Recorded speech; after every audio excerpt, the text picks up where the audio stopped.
This next lock is our Schlage, and it's a commercial version. It comes apart a little bit different than some of the other locks, so we're going to show you how to do this. We're going to take this Schlage lock apart with the actual Schlage tool, which works really well for doing this particular lock. There again, if you don't have the key, you're either going to have to pick the lock or drill it, because the lock has to be turned at about a 30-degree angle. You're going to find your little recessed pin on the side here and depress that, and everything will slide apart. We're going to show you on the inside why that pin has to be depressed and why the lock has to be turned. If you look right here, you can see what we're pushing in on. What that does, it catches, let me disassemble this a little bit, it catches in this little notch right here. And what prevents somebody from walking up just outside and say, hey, I can just push that pin in and pull the lock off.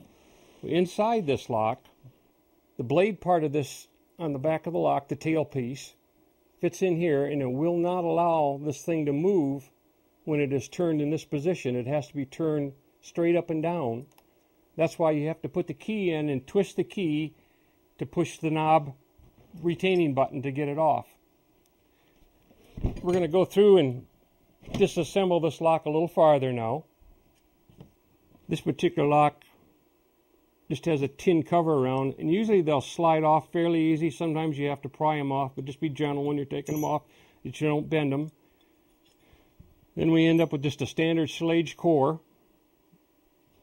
You got your little retaining pin on the back you have to depress. We've showed you how to do that, and disassemble this, and you can rekey it. It's reassembled in reverse order. Everything's slid together. I like putting the key in the back of the lock.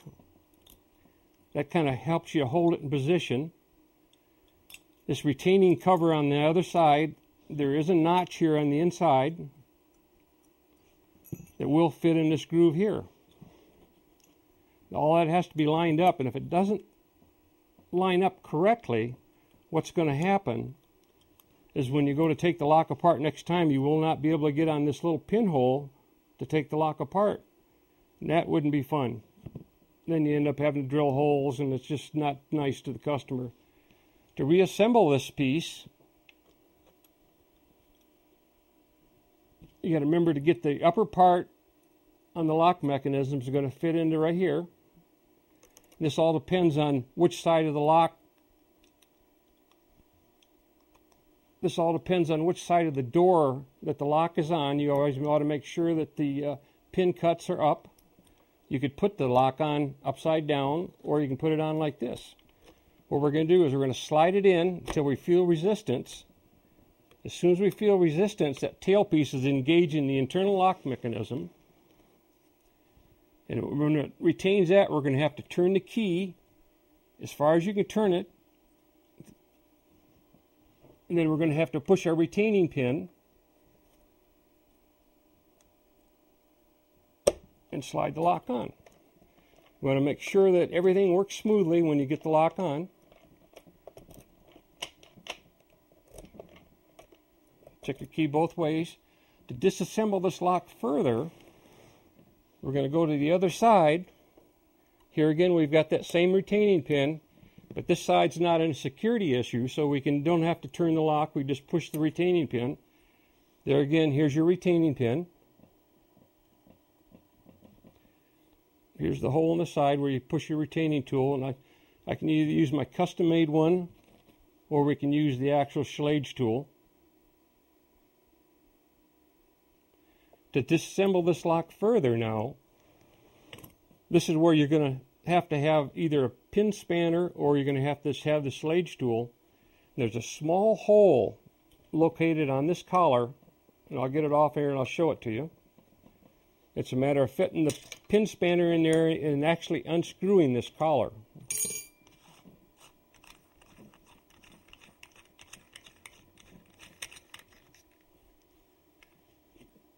There's the little hole we're talking about.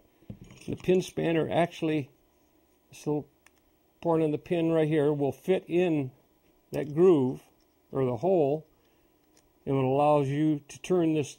It's actually like a nut and a bolt. Once you get that nut off, the lock will just slide right out. When you're reassembling this lock, you have to make sure you catch your retaining grooves. I've missed it, and you can see what happens. The lock won't function. Usually a good way to make sure that you get it is to push in on your latch and then slide your lock in. Now you can see the whole operating mechanism working. While we had this lock apart, we do the basic maintenance on it where we lube every moving part with a little bit of WD-40 or any kind of good lubricating oil. Normally you wouldn't have to take this lock apart to change the key.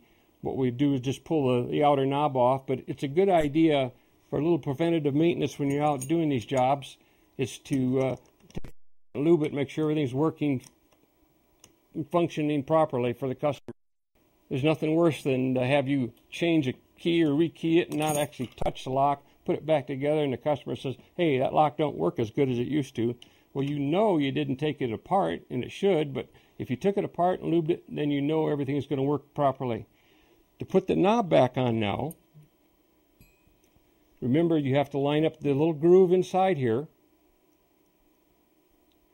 What this does is it allows you to index your holes where you can push your keeper mechanism on the lock. So we're going to slide it on. And we're going to depress the keeper mechanism and slide it on. You'll hear an actual click. Pull, make sure the knob doesn't come off. Make sure everything locks properly. There again, most of these commercial locks have got a knob that this particular one you have to push it in to turn it to lock it, which I like a lot better than the ones where you just bump them and they stay in. We get a lot of calls out the jobs where people threw the door open, hit it as they were going out, left their keys laying on the desk, and now they're locked out of their building. This is a lot better setup, I think, but that's just my opinion. We've got everything assembled now. We want to check and make sure that we can lock it. Turn the key. The door opens. It's pulling the bolt back good. On the other side, everything's functioning properly. Unlocks. Both sides are unlocking. Another job well done.